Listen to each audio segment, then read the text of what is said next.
CityCast Pittsburgh is supported today by the Heinz History Center and their newest exhibition, Pittsburgh's Hidden History. It is a cornucopia of curiosity, a magical menagerie of memory, and a little bit of this and that. There are flowery couches, relics from Kennywood, even a collection of shivs. If you listen to this show a lot, you know we are loving this. It is truly mind-boggling to see how the curators brought together such a wide range of rarely seen artifacts to tell Pittsburgh stories like never before. To buy your tickets and learn more, visit HeinzHistoryCenter.org. Today's show is sponsored by Open Streets PGH, organized by Bike Pittsburgh. It's going down this Sunday, June 29th, when cyclists and pedestrians can roll, wander, stroll through 3.6 miles of East Liberty, Homewood, Larimer, Point Breeze, and Wilkinsburg, all completely car-free. You can bike, walk, dance, skate, whatever you want, take an exercise class, check out local businesses, build connections, and see the city in an entirely new way. There's no cost, just come on down. See the route at openstreetspgh.org and follow the party at openstreetspgh.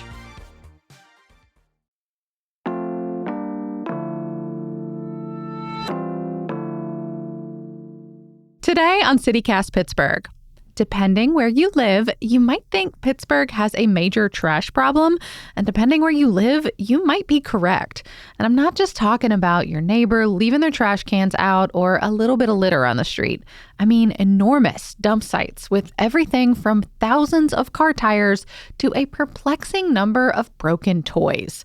Today, we are bringing in an expert picker-upper to tell us how we can help make our shared spaces better, cleaner, and maybe even get rid of some of that trash along the parkways.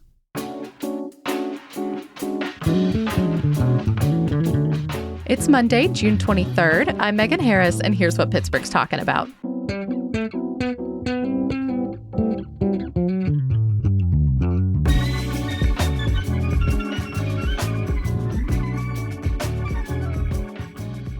I'm with Kaylee Gruby, the Executive Director of Allegheny Cleanways. I'm so excited to talk to you today. Same, Megan. Tell me about Pittsburgh's trash problem. I guess how bad is it here in Pittsburgh? Yeah, I think a lot of your listeners probably know we have a little issue with trash. They've seen it on highways, major roads, vacant lots, and it's pretty significant in Pittsburgh. And I think that there's a couple reasons why. One is that our geography makes it really challenging. We have all these steep slopes and hidden valleys, dense tree cover. It's really easy to just tuck away hot spots of litter. I mean, I kind of get that, but also somebody had to throw it out their window for it to fall down that hillside. It's true, but when it's out of sight, you think you can get away with it. Maybe it's a little like... Is that what it is? Is that why Pittsburgh is so trashy? Because we hide it well in all those hills? It's out of sight, out of mind. Well, that's one thought. But then we also know that there's all these abandoned vacant lots and properties that really just become magnets for litter. What's behind that, though? I mean, is it our weather, limiting when we can pick this stuff up? Do we need more trash cans in more places? It makes me wonder if, as people, we're just grosser than we should be. Yeah. So when we talk about, why litter exists in anywhere, I think there's, a lot of different schools of camp. People want to say there's not enough infrastructural support. That means trash cans and people cleaning it up and that kind of thing? Trash cans or just access to easy disposable methods of getting rid of your stuff. Or maybe the recycling rules are really confusing or they change all the time. So it's we're not setting people up for success with how to get rid of trash. Okay. So that's more of a systems approach. But then we can also look at individual behavior. We know that, people are the ones who are often littering things. And when sometimes people can underestimate the impact of what litter has on the community. Yeah, they think it's just an apple core. It's just one plastic bag. It's just a cigarette butt. It's not a big deal. Right. They might think it's going to dispose and enter the environment in some natural way. And the apple core in the right environment might, but the other ones, not so much. Sure. Especially cigarette butts. They seem small and less impactful, but one single cigarette butt will pollute 250 gallons of water. My mouth just fell open. That's so much. I know. They're full of like a lot of different types of plastics and chemicals. And I think people think they're just paper and they'll like decompose, but they're actually pretty bad for our watersheds. I mean, imagine they're terrible for humans and they're terrible for the environment. Who knew? Yeah. I think when we talk about litter too, though, it's like, we said there's systems issues with setting people up to make the right choices. There's just individual behavior challenges, but it's also the fact that we have more single-use disposable items than ever before. And a lot of the products that we get just like aren't easy to repair. So it's really interesting. Some of the items that we find most in our illegal dump sites are like very small electronics or flat screen TVs that are costly to get rid of and people just can't repair them. I mean, I guess I have like a little bit of heart for that, but also I cannot fathom throwing a flat screen TV down a hillside. Absolutely. Well, you should come out on our Black Friday cleanup because we always find like dozens of flat screen TVs on Black Friday while everyone's going to get new ones. That's so bleak. I mean, are there spots or like neighborhoods here in Pittsburgh that are maybe worse than others? Yeah, well, I'd say like all across Pittsburgh, there are challenges, but it's definitely, there's a disproportionate burden put on certain communities. It's not equally distributed, and it's usually communities that are experiencing more like vacant property or divestment in general. So for example, we know that the hilltop neighborhoods like Beltsuver and Allentown are experiencing big challenges right now. So we try to work with local groups on figuring out solutions there. Yeah.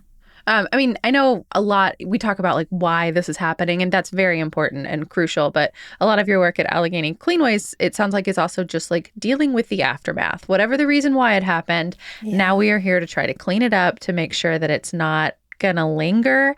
How do you define what a quote unquote dump site becomes? Like what makes something like unsightly turn into a quote unquote dump site?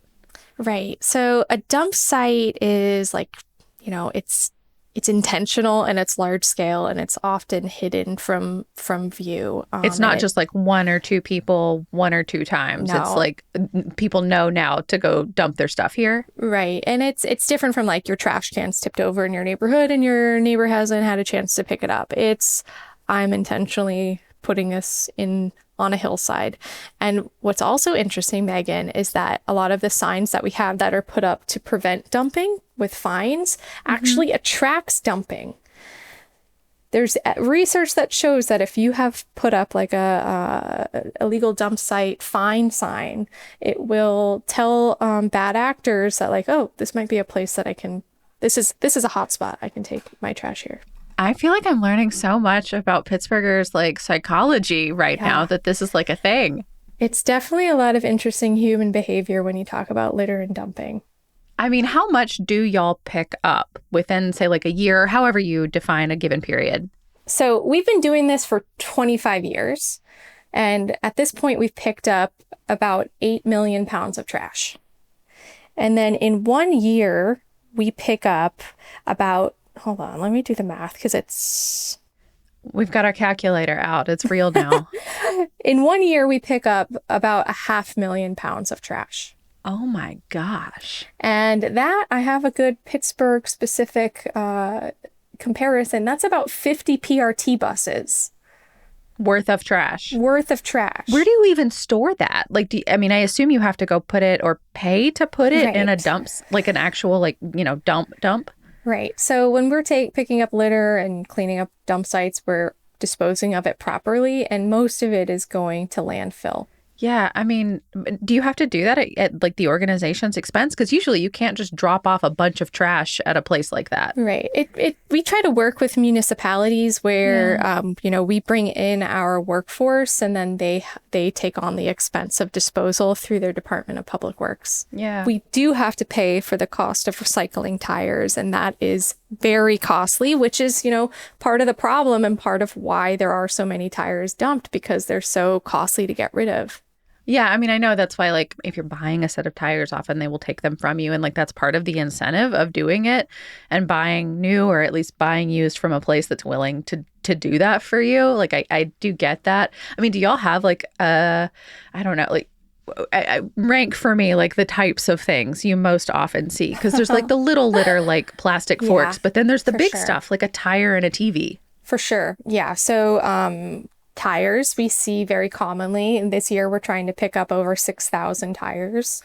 Like, that there are 6,000 tires out there? Absolutely. The only thing that holds us back from really just picking up all the tires in Allegheny County is that it's a huge expense for us to actually appropriately dispose of them. So you have to like do it over time to be able to absorb that cost. Yes.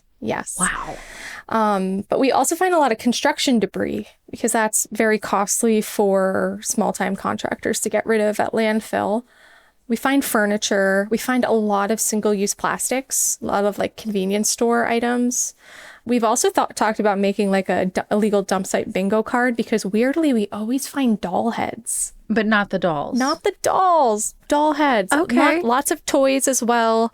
Interesting. I'm sure my cleanup bingo card is so much smaller than yours, but in my very limited experience, like with hillside cleanups in particular, because that's most of what I've helped with before, I've just been really surprised by how many times I have seen a full shopping cart. Or actually, you know what? This one is still there. There's a bathtub close to my house.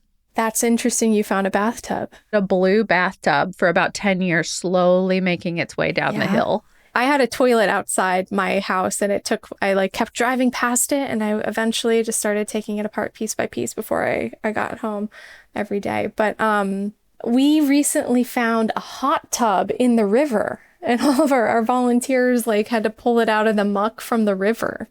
I mean, that's intense. Like you need like special machinery usually to be able to pull up something that big. Like that's what it took for like when, those little boats like capsize or whatever, you have to have like the cranes to yank them out. And we do have that equipment. So another thing about Allegheny Cleanways is we have pretty specialized crew who are trained in how to do this. We have 2 trucks, we have a dump truck, we have 2 boats and a barge, and we have a crane, we have a winch, we have a lot of tools to really make an impact. Gosh, Kayla, y'all could host your own Touch a Truck event.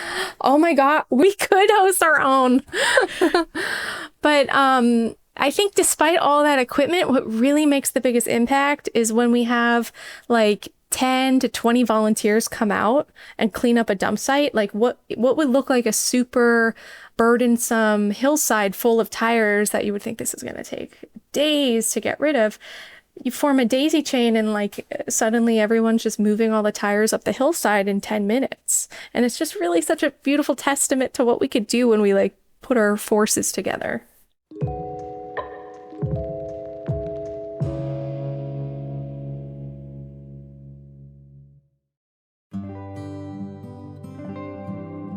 CityCast Pittsburgh is coming at you today thanks in part to Visibility. It's an organization here in Pittsburgh that empowers individuals who are blind or visually impaired to explore all that is possible in their lives. Visibility takes a holistic approach focused on the whole person, which includes personalized programming so clients can live however they want to live. Maybe you need help using an assistive device, a ride to an appointment, or job coaching. They even do vision screenings for kids and provide regular eye exams for adults. Whatever the need, Visibility tries to help Pittsburghers achieve their goals and pursue their passions. Visit visibility.org or follow them on social to learn how you can support the cause through volunteering, contributing, or spreading the word. This episode is sponsored by Babbel. Have you ever picked a vacation spot based on where you won't need a phrase book? With Babbel, the language barrier no longer has to hold you back. You can start speaking a new language with confidence thanks to Babbel's conversation-based techniques, which quickly teach you useful words and phrases about the things you actually talk about in the real world. Babbel has more than a dozen languages available for you to learn at your own pace, with material tailored to your individual proficiency level, interests, and time availability. I'm David Ploth, CEO of CityCast, and I've been learning Spanish with Babbel. What I really love about learning Spanish with Babbel is that it works with me where I am. The app and the website keep track of what I've learned. They help me review what I probably forgot from last time, and always is keeping me engaged with a new challenge based on actual conversations I might have in Spain or Mexico or Colombia, especially food conversations because I love food conversations. So get talking with Babbel. I want you to learn another language, so I'm teaming up with Babbel to give you 55% off subscriptions, but only for CityCast listeners at babbel.com/CityCast. Get up to 55% off at babbel.com/CityCast. Spelled BABBEL.com/CityCast. Babbel.com/CityCast. Rules and restrictions may apply. Well, let's talk a little bit about those cleanups and kind of how they work. Because I think from what we've read, you'll have two types. There's the ones on land and the ones on water. So let's start with the land-based ones and kind of how they work and how folks tap in. Sure. So our land-based illegal dump site program is called Dump Busters. And we focus on hillsides and vacant lots. We do cleanups 4 days a week, all year round. And a lot of people ask us, do we work in the wintertime? That's actually the best time to do work because all the knotweed is gone and all the litter is exposed. You can actually see it all, yeah. Yeah. And we always welcome volunteers to our events. No experience is required. We provide all of the safety training, the gear, the gloves, the vests. We do ask you to bring closed-toed shoes and long sleeves. And it's a lot of fun. You actually get to meet some like interesting people in Pittsburgh. You get to find cool trash treasures and take them home if you'd like. And yeah, I think it's just like a really great way for people to come together and talk about like the kind of community they want to see. Yeah. Okay. Well, what about the river ones? It seems like those might be a little more complicated just because like, there are boats and things involved. Right. Yeah, so our river cleanups, those occur between May and October, and our volunteers will come out a couple times a week during that period to clean up trash that accumulates on riverbanks and shorelines. So we can say that our organization and our volunteers have helped us remove all of the legacy trash that's accumulated on the riverfront over the years. So right now we're kind of in a maintenance phase of just grabbing stuff that collects. I mean, what's the difference, I guess, like, because I'm thinking of like sitting by, the river trail, for example, in the Strip District. If you look across like the Allegheny, for the longest time, there were like all these like rusty boats kind of along the riverside. Yeah. And a lot of them had like some genuinely interesting graffiti. Yeah. It almost kind of looked like some of them have become like sort of haphazard art installations. Like at what point does it become a thing that you want to step in and fix it?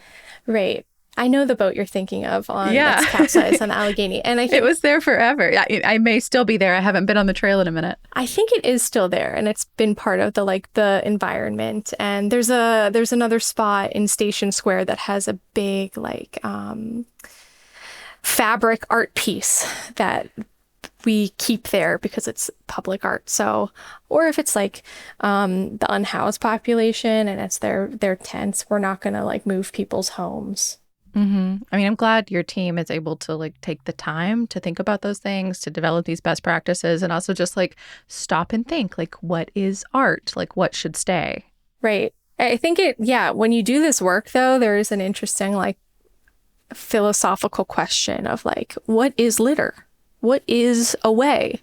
And it's really can be a subjective decision of like what belongs in what place. I got to imagine like doing this work is really like, I hope I'm not projecting, but I imagine it has to influence how you experience the world and your staff and your volunteers, like the things you buy and how you engage with products. Like, I mean, is shopping complicated for you and your brain? Oh, absolutely. It's always a matter of like, why is there so much single-use plastic everywhere and how can I reduce that? Because we just come across so much of it that's littered.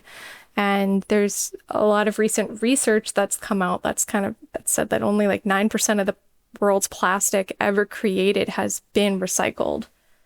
Does that feel daunting for you? Or does it, I mean, maybe on the flip side, maybe it's like, wow, you're excited by the work you do. Yeah, for sure it's daunting. But what is exciting about our work is that when we bring out between 800 and 1,000 volunteers every year, they start having the same kind of recognition happening with them about litter, waste, and produced items that are just like so prolific in our lives that don't have a responsible end life destination.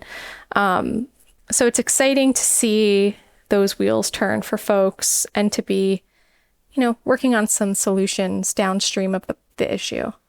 Yeah. Well, let's say someone's hearing this and they're thinking like we are of the thing near where they live or someplace that they go by every day.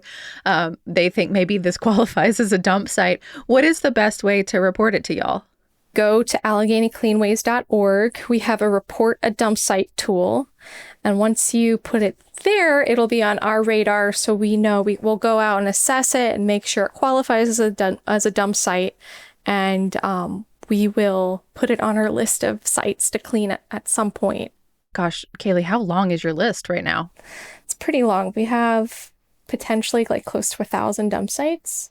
Are these like habitual places that like you just have to go back to over and over? Or do you ever just get to clean something up and consider it done? Some we could clean are considered done. Others are habitual, but we also like work upstream on this problem and work with communities on solutions that we know help prevent dumping from happening again. Do you encourage folks to try to do their own cleanups, or would you prefer they tap in with you? Yeah. So, we're a crew of about 12 staff, and we're not going to tackle this whole litter illegal dumping issue on our own. We wish we could. So it's really people power is what's going to solve this. And, we support a lot of different neighborhood-based litter groups. I want to shout out a couple of them. Yeah, please. Pretty Up Beachview does a great job. We know Urban Trails in Marshall Shadeland does a lot of regular cleanups. There's a group in Shadyside Street Stewards that cleans up litter. I'm impressed at the creativity of these names, too. Yeah. Oh, our favorite one, 412 Redder Uppers in the North Side. Yeah. Perfect. Yeah. But we love helping neighborhood groups get started. We have supplies that we can help lend. We can give them advice on how to organize a cleanup. Oh, and we have to shout out the city's Garbage Olympics event that happens every year where neighborhoods can compete to pick up the most litter. Oh, that's true. I did that one year when I actually wasn't even my neighborhood. It was a friend of mine that lived somewhere, and they were just like, we need extra bodies. Can you come help for a couple hours? Cool. It was really fun. And I think it helped that it felt competitive for a lot of people. Oh, yeah. We're a sports town. People want the championship belt, even if it is having the most litter in the city. 100%. So you said report a dump site directly to y'all. Folks can organize their own cleanup. They can tap into an existing neighborhood group. They can get involved in the big city Olympics event. Those usually happen in September. Anything else that you recommend? Follow Allegheny Cleanways on all of our social media and get on our newsletter because we're always posting cool pictures and ways to get involved. Lots of fun events. Trash pictures. Yes, we'll post trash or treasure polls, and you can help us determine if what we find is indeed trash or treasure. Amazing. We have a program right now called Eco Scouts, where people are just learning about waste systems and consumption to understand, it's there's so much disposable stuff that we have right now that we don't need. Or they're also learning about repair and reuse. So Old Flame Mending is coming in and teaching them how to sew clothes and talking about mending things that we have. But we are getting ready for the NFL draft next April, and we're about to launch a huge effort for community groups to make sure that all of the litter on our roadways and sidewalks it's picked up ahead of this. But we have a proposal out to get all of the miles that are entering the city of Pittsburgh on our major highways maintained on a regular monthly basis. And we are piloting a project this summer on 376 from Wilkinsburg to the Fort Pitt Bridge exit. So you could start seeing less litter there very soon. So keep your eyes peeled. Kaylee, thank you so much. We really appreciate it. And I hope to see you at a cleanup in the future. That would be so much fun. It would be an honor. Thanks, Megan.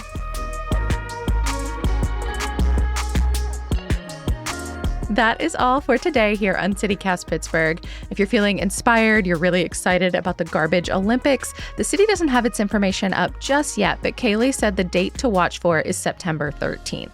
We will be back tomorrow morning with more news from around the city. We'll talk to you soon.